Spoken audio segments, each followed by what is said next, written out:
इंदौर में ration mafia Bharat Dave और श्याम दवे के खिलाफ रासुका की कार्रवाई करते हुए उनकी संपत्ति बेचकर 80 लाख के राशन घोटाले की भरपाई की जाएगी। मगर जिला प्रशासन की इस कार्रवाई पर सवाल भी खड़े होने लगे हैं, क्योंकि राशन माफिया से जुड़े प्रमोद दहीगुड़े के खिलाफ रासुका की कार्रवाई को फिलहाल टाल दिया गया है। कांग्रेस का आरोप है कि प्रमोद दहीगुड़े राष्ट्रीय स्वयंसेवक संघ से जुड़े हैं, इस वजह से दहीगुड़े के खिलाफ रासुका की कार्रवाई नहीं की गई। जबकि बीजेपी का कहना है कि सभी के खिलाफ एक समान कार्रवाई हो रही है, भले ही वो किसी से भी जुड़ा हो।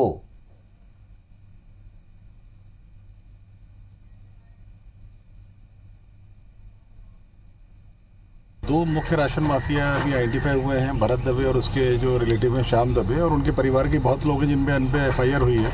80 लाख का जो उन्होंने राशन खाया है गरीबों का, इनकी प्रॉपर्टी सेल ऑफ करके और उससे जो धन अर्जित होगा बेचने से प्रॉपर्टीज इनकी, उससे वो राशन खरीदा जा करके गरीबों को वापस बांटा जाएगा। भरत दवे श्याम दवे के अन्य रिश्तेदार हैं जो भागे हुए हैं, फरार हैं, जिनके खिलाफ एफआईआर हुई है।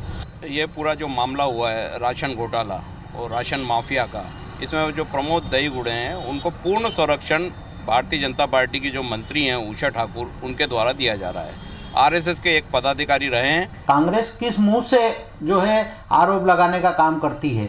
ये 15 महीने में जो कांग्रेस की सरकार हुई है जो थी, उसमें ये सारे माफिया पनपे हैं और उन्होंने जो पाप किया है, भारतीय जनता पार्टी अपने पुण्यों से उसको धोने का काम कर रही है।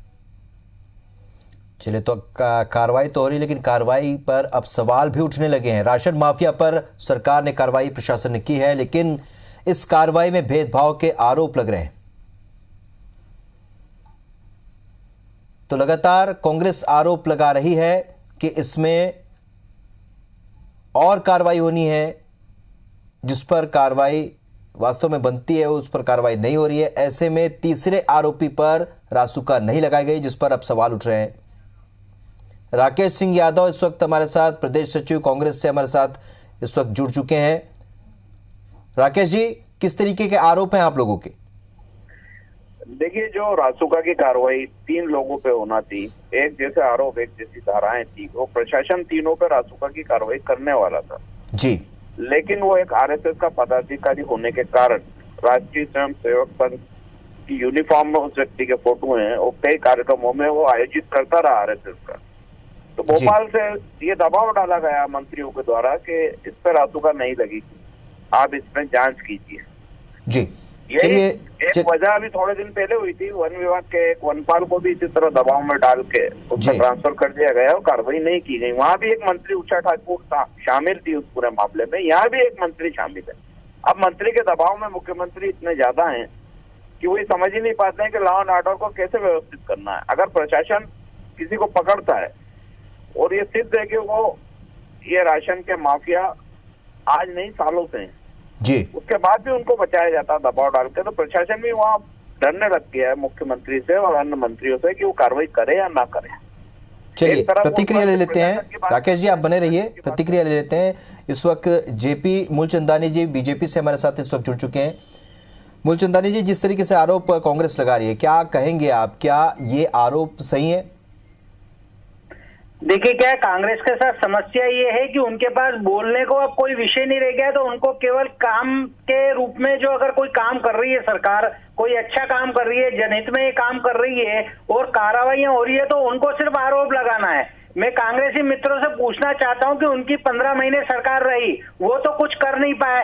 जैसे ही माननीय शिवराज सिंह चौहान जी मुख्यमंत्री बने और जिस प्रकार की कार्रवाई इंदौर ही नहीं पूरे मध्य प्रदेश में हो रही है, जिस प्रकार भू माफिया हो, रेत माफिया हो, ड्रग माफिया हो या किसी भी तरह के माफिया, उनका सुपड़ा साफ करने का काम माननीय शिवराज सिंह चौहान जी कर रहे हैं। आपने तो कुछ किया नहीं। अच्छा, कांग्रेसियों के साथ एक समस्या हो रही है कि उनको सपने में भी भारतीय जनता पार्टी और आरएसएस के लोग ही नजर आते हैं, उनको अच्छे काम तो नजर ही नहीं आते। परंतु दोष इसलिए नहीं है कांग्रेसियों का क्योंकि वो हार का इतना बुरा उनको असर पड़ा है कि वो बौखला गए हैं और इसलिए वो आरोप लगाने का काम कर रहे हैं। चलिए, जेपी मूलचंदानी जी, कांग्रेस के लोग को स्पष्ट करना चाहिए कि वो आम जनता के साथ है कि वो माफियाओं के साथ है।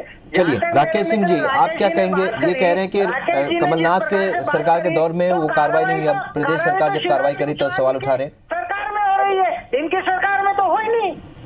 चलिए, इनसे प्रतिक्रिया। राकेश सिंह जी, आप क्या कहेंगे? वो कह रहे हैं कि कमलनाथ सरकार में कार्रवाई नहीं हुई, अब जब शिवराज सरकार का कार्रवाई कर रही है तो उस पर सवाल उठा रहे हैं। राकेश सिंह जी उनका कहना है कि कमलनाथ सरकार में कार्रवाई नहीं हुई, अब शिवराज सरकार में जब कार्रवाई हो रही है तो सवाल उठा रहे हैं।